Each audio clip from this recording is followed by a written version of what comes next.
What's up, y'all? Another Bible study, Bible reading, Luke 9. And he called the 12 together, and gave them power and authority over all the demons and to heal diseases.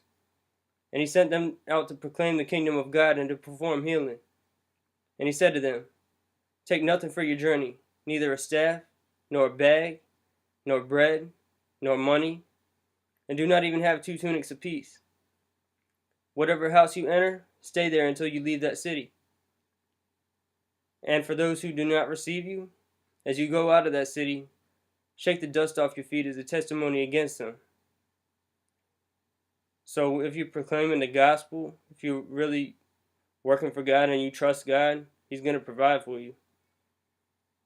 Departing, they began going throughout the villages, preaching the gospel and healing everywhere. Now Herod the Tetrarch heard of all that was happening, and he was greatly perplexed, because it was said by some that John had risen from the dead, and by some that Elijah had appeared, and by others that one of the prophets of old had risen again. Herod said, I myself had John beheaded, but who is this man about whom I hear such things? And he was trying to see him. When the apostles returned, they gave an account to him of all they had done. Talking with them, he withdrew by himself to a city called Bethsaida. But the crowds were aware of this, and they followed him, and he welcomed them. He began speaking to them about the kingdom of God, and curing all those who had need of healing.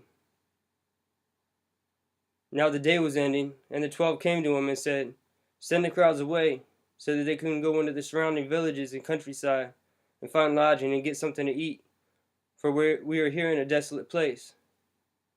But he said to them, You give them something to eat.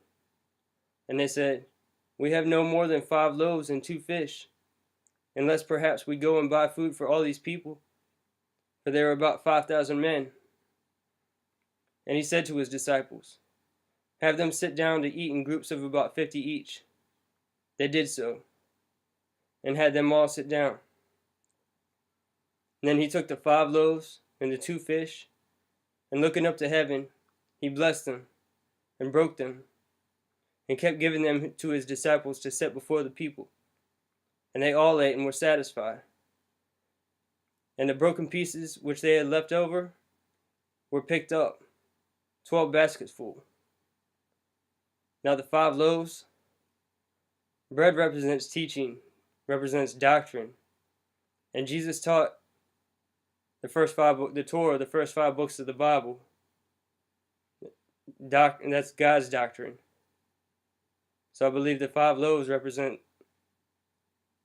the first 5 books of the Bible, represent the Torah, the law.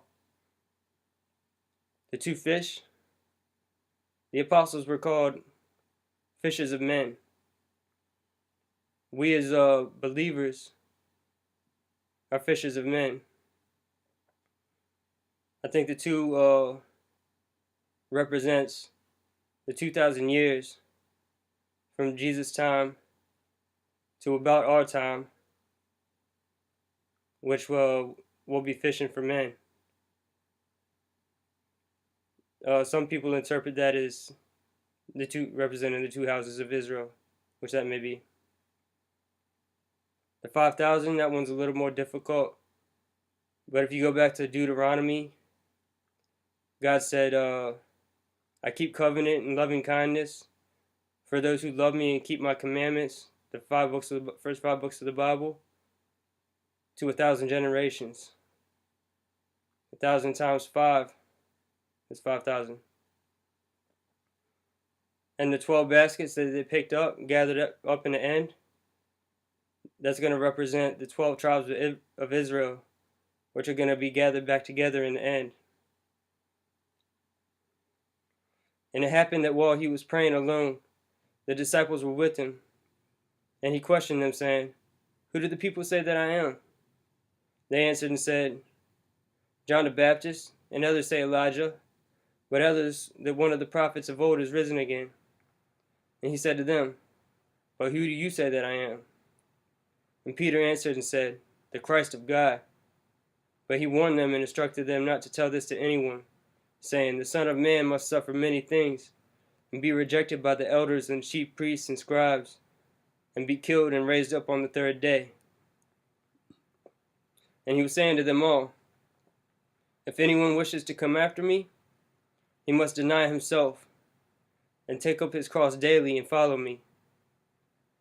That means you must deny yourself, your own interests, anything you might want to do in this world, any of your own desires, and follow God, follow Jesus, and do what he wants you to do, spreading the gospel and living like him, and taking up your cross, being willing to die for your beliefs.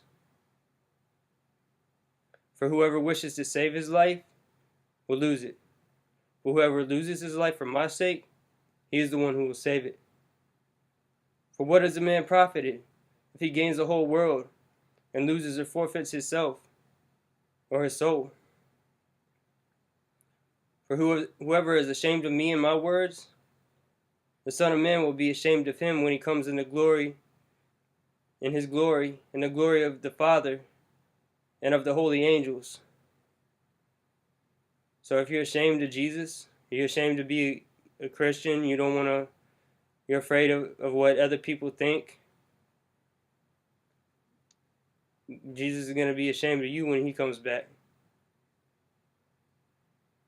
But I say to you truthfully, there are some of those standing here who will not taste death until they see the kingdom of God. Now John saw the kingdom when he got his revelation that he wrote in the book of Revelation. I also think he's going to be one of the two witnesses. And we really don't know if he died.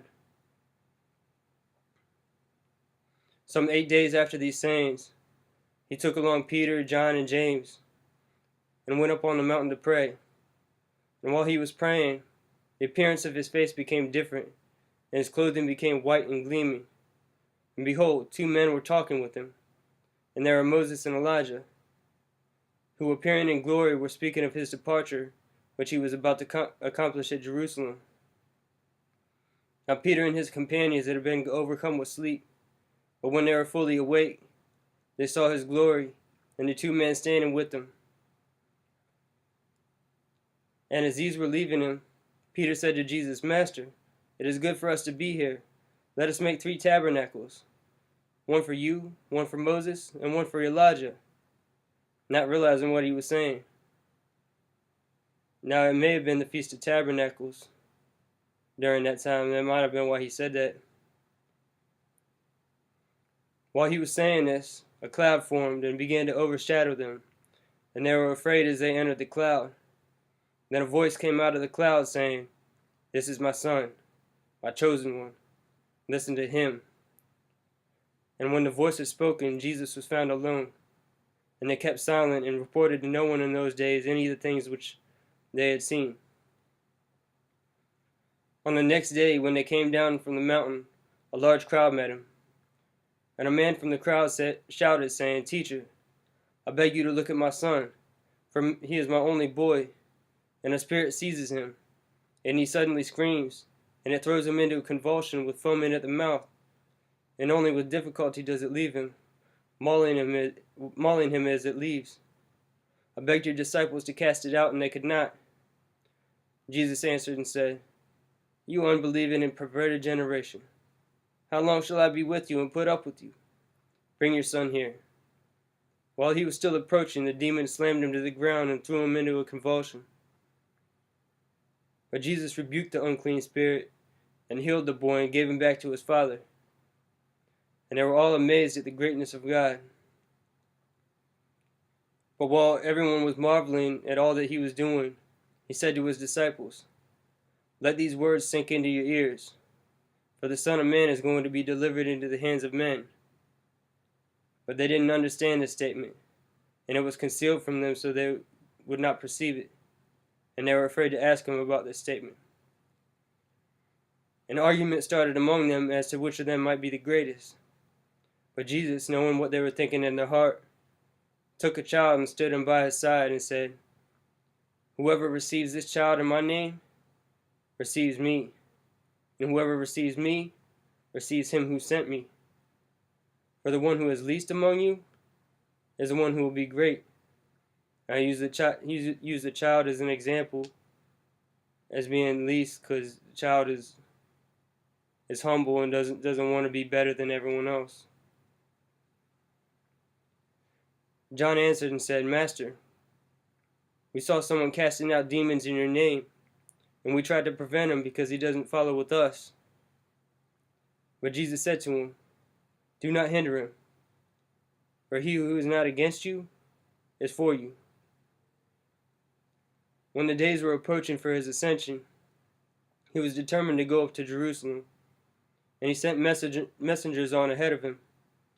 And they went and entered a village of the Samaritans to make arrangements for him. But they did not receive him, because he was traveling toward Jerusalem.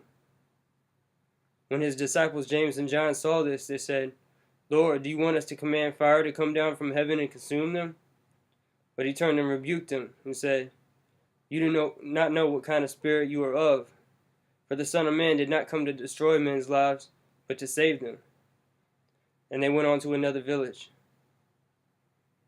As they were going along the road, someone said to him, I will follow you wherever you go. And Jesus said to him, the foxes have holes, and the birds of the air have nests, but the Son of Man has nowhere to lay his head. And he said to another, follow me. But he said, Lord, permit me first to go and bury my father.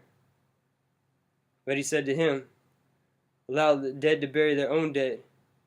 But as for you, go and proclaim everywhere the kingdom of God. See, let the dead bury their own dead. If you're spiritually dead, if you don't have Jesus, if you're not following him, especially when he's there in the flesh, then you're dead. You're spiritually dead.